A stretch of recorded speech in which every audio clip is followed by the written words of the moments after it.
for the best interest of our people. I wish you all success, peace, and security. May God's blessings be with you all.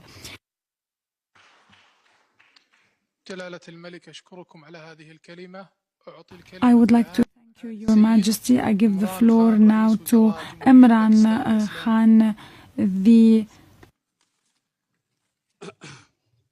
Prime Minister of Pakistan. Bismillahirrahmanirrahim. Bismillahirrahmanirrahim. I want to especially أود وبشكل خاص His Majesty King Salman bin Abdulaziz Al Saud, custodian of the two holy mosques, and then ladies, gentlemen, majesties, highnesses, excellencies, and Honorable Secretary General. I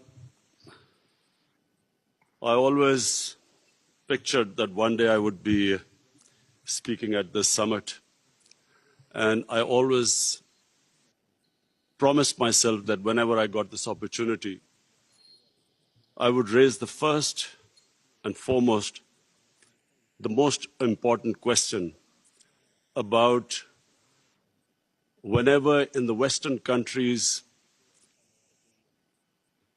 people blaspheme our Prophet, peace be upon him, I always felt that the response from the Muslim Ummah, the OIC, I always felt it was lacking.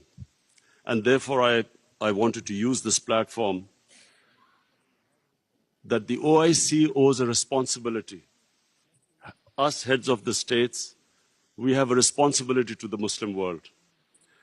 When anyone in the Western world blasphemes our Prophet, peace be upon him, it is a failure of the OIC that we have not been able to explain to the Western countries that the love and affection that we feel for our Holy Prophet, that how he lives in our hearts.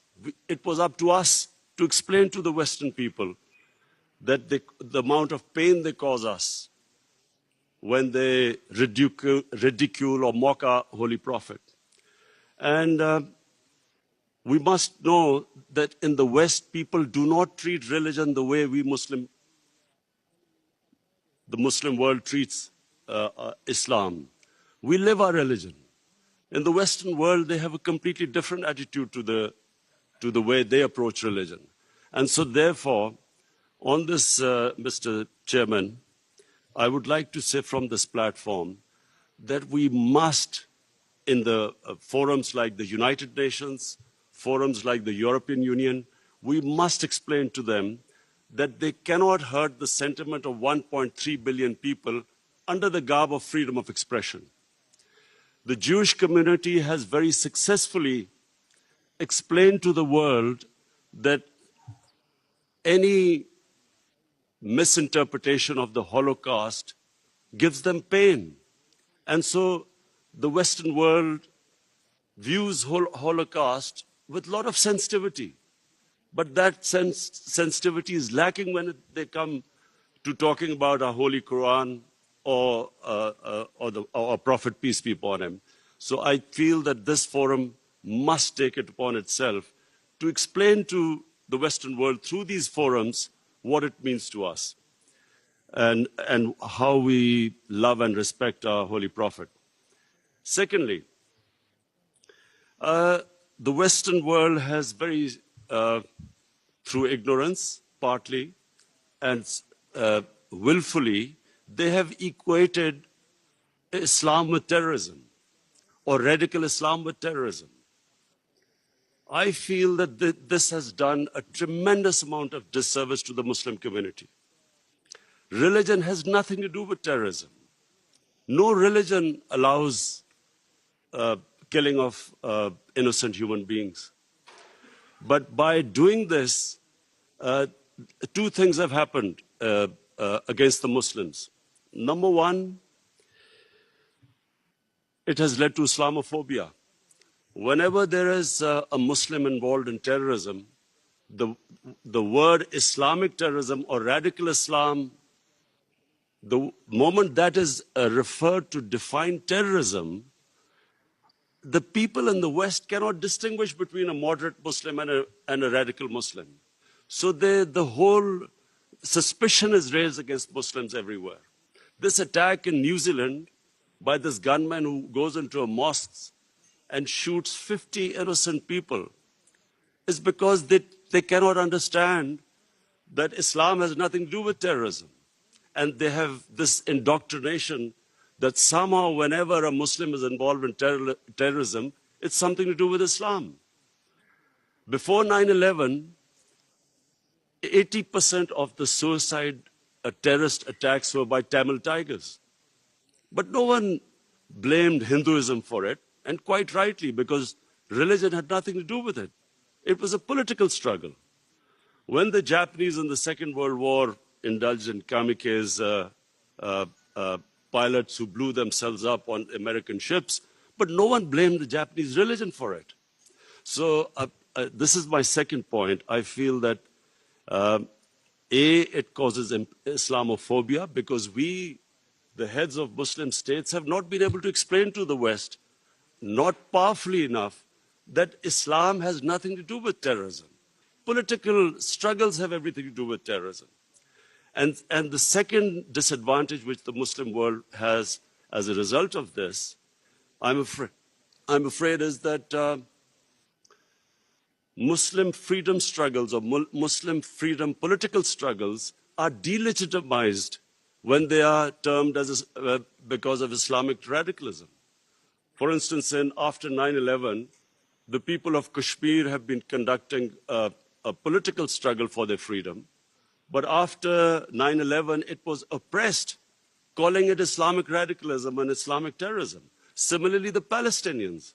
After 9/11, the Palestinians were oppressed, using, the Israeli government used the word Islamic terrorism. So this is my second point.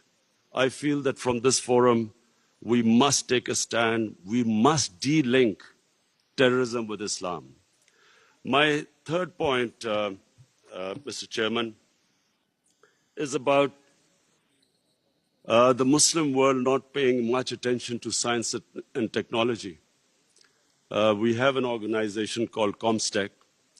I feel that we are on the verge of another industrial revolution with artificial intelligence and blockchain, new technologies coming in. We must not be left behind again. And I feel that we as a Muslim world must spend more of our resources in strengthening ourselves in this field. We must pay more attention to education, to quality education, to universities. Despite having all the resources, I'm afraid we lag behind. And I think from the OIC platform, it would be a good opportunity for us to concentrate on spending more on science and technology.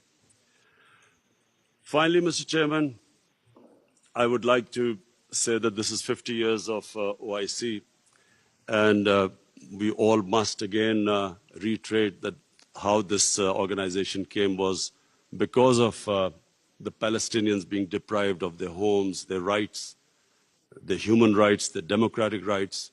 And so we reiterate again that there is no solution but a two-state solution in Palestine. East Jerusalem must become the capital of for the Palestinian people. And the Golan Heights must be returned as the 1967 borders, which all the international conventions, the United Nations resolutions say so. Similarly, I feel that in Kashmir, the people of Kashmir again have not been given their right to self-determination, as was guaranteed by the world community in 1948 through a UN resolution. The people of Kashmir recently have suffered a lot of oppression, and I do feel that us as a body, the OIC, must stand with the oppression that is going on in the Muslim world. I finally want to thank again King Salman bin Abdulaziz Al Saud for his great hospitality. I especially want to thank we had the great opportunity to go into to visit the Rawza Rasul in Medina yesterday. And from me and my delegation, we want to say that it gave us the greatest happiness and pleasure to be able to visit the mosque. Thank you very much.